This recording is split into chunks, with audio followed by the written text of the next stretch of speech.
हरिओम, राम राम। फारूक अब्दुल्ला जो जम्मू कश्मीर के नेता हैं और संसद सदस्य हैं, उनके द्वारा जिस प्रकार से राष्ट्र विरोधी बयान दिया गया और जम्मू कश्मीर में पुनः 370 लागू करने के लिए जिस प्रकार से बयान दिया गया कि चीन का साथ लेकर के और चीन ही 370 पुनः जो है लागू करने में सहयोगी होगा, ये बहुत ही निंदनीय है। और निंदनीय नहीं बल्कि ये राष्ट्रद्रोह की संज्ञा में आता है।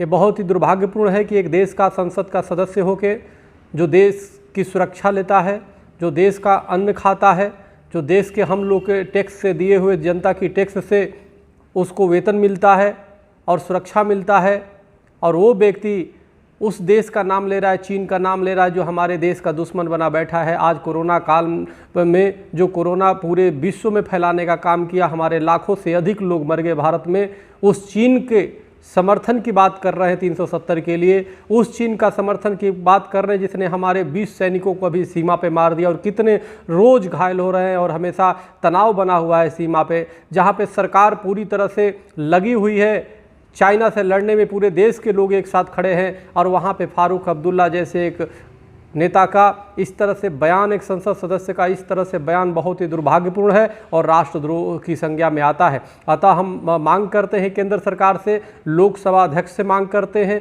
कि एक तो इनकी संसद सदस्यता समाप्त तत्काल किया जाए, और दूसरी इन पे राष्ट्रद्रोह की संज्ञा लगा करके, राष्ट्रद्रोह की धारा लगा करके, और इनको तत्काल इन पे कार्रवाई किया जाए, और जितना जल्दी हो सके इनको देश निकाला किया जाए। क्योंकि ऐसे देशद्रोही जब तक देश में हैं, देश का भला नहीं होने पाएगा। अगर युद्ध की स्थिति भी बनती है अगर चाइना से, तो निश्चित रूप से चाइना या पाकिस्तान से मिलने के ऐसे ही लोग जो है कार्य करते हैं। युद्धों में कभी नहीं हारे, भारत का इतिहास रहा है, युद्धों में कभी नहीं हारे। हम डरते छल छंदों से, हर बार पराजय पाई है अपने घर के जय चंदों से। इन जय चंदों को हमें पहचानना होगा, और समय रहते अगर इन पे कार्रवाई नहीं की गई तो याद रखना हमारी देश के लिए, संप्रभुता के लिए बहुत ही खतरनाक साबित होंगे, देश की एकता अखंडता के लिए बहुत खतरनाक होंगे। आज जिस समय विषम परिस्थितियाँ बनी हुई है देश में, हमेशा चीन तनाव पे हो रहा है। कहाँ तक भारत के सैनिकों के साथ खड़ा होकर के फारूक अब्दुल्ला को साथ देना चाहिए, देश की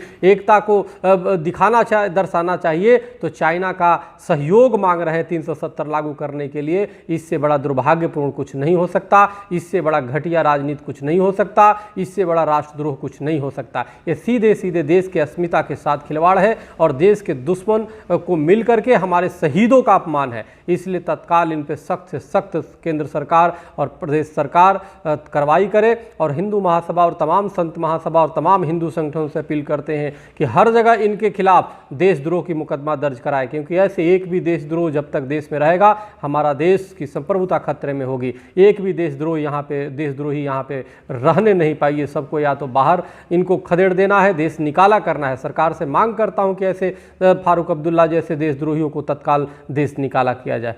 बहुत बहुत धन्यवाद। हरिओम, राम राम।